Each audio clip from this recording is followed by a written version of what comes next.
महाराष्ट्रामध्ये जन्माला आला आणि त्याच्यानंतर जे सुरू झालं 1632 पासून 1947 पर्यंतचा जो प्रवास आहे हा फार कठीण आहे. तो व्यक्त करणाऱ्यालाही व्यक्त करता येत नाही. एवढा असंख्य लोकांनी ते आपल्या स्वातंत्र्य मिळण्यासाठी बलिदान दिलेलं आहे. ते त्याच्यानंतर आपला देश स्वतंत्र झाला. ही फार एका भाषणात 2 मिनिटात 5 मिनिटात सांगण्याची गोष्ट नाही, पण प्रत्येकाला जाणीव असावी की आपल्याला स्वातंत्र्य मिळालं हे एवढं सोपं नाही. याच्यासाठी भगतसिंग असतील, सुखदेव असतील, राजगुरू असतील, त्यांना फाशीवर जावं लागलं. आणि त्याच्यानंतर आज जे आपण इथं उभा मी भाषण करतोय, सगळेजण पुढे बसले, याची सुद्धा आपल्याला परवानगी नव्हती.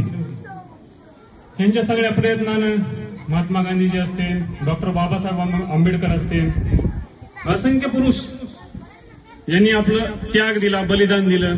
त्याच्यानंतर हा आपल्याला दिवस आलेला आहे. आणि आज आपण 80वा स्वातंत्र्य दिन साजरा करतो. ज्यावेळेस आपल्या गावची प्रगती पाहून एवढा अभिमान वाटला मला की अंगणवाडीतले मुलं सुद्धा इथे भाषण करायला लागले. तर आपण काय करायचं राहील? जे की पहिलीला नाही, जे अंगणवाडीत आहे ते आता फक्त त्यांना बोलायला यायला लागले, ते इथं येऊन स्वातंत्र्य दिनाचं भाषण करतात. तर ते अंगणवाडीच्या जी सगळं शिक्षिका आहेत त्यांचं सुद्धा स्वागत केलं पाहिजे सगळ्यांनी टाळ्या वाजून.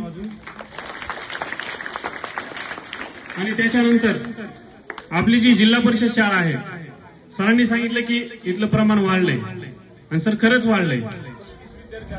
आणि याच्यानंतर सुद्धा येणारं जी वर्ष असेल त्याच्यामध्ये अजून संख्या वाढेल, कारण आपला कार्यक्रम हे इंग्लिश स्कूलमध्ये आणि कुठंच ह्या गोष्टी घडत नाहीत.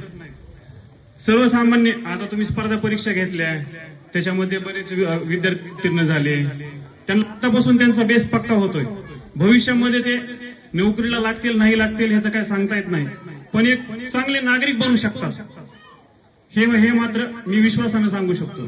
त्याच्यामुळं इथले जे आपले शिक्षक वृंद आहेत त्यांच्यासाठी एकदा सगळेजण जोरदार टाळ्या वाजवा, कारण एवढा छान कार्यक्रम त्यांनी उपस्थित सगळ्यांसाठी केलेला आहे. तर सर्वांचे खूप खूप आभार. शेवटी एकच सांगेन, अटल बिहारी वाजपेयी यांची एक कविता आहे, ये भारत कोई भूमि का टुकड़ा नहीं है, यहाँ की नदी नदी हमारे लिए गंगा है और यहाँ का कंकड़ कंकड़ हमारे लिए शंकर है. जय हिंद, जय महाराष्ट्र. मला इथं बोलण्याबद्दल संधी दिली त्याबद्दल सरांचे आभार. धन्यवाद.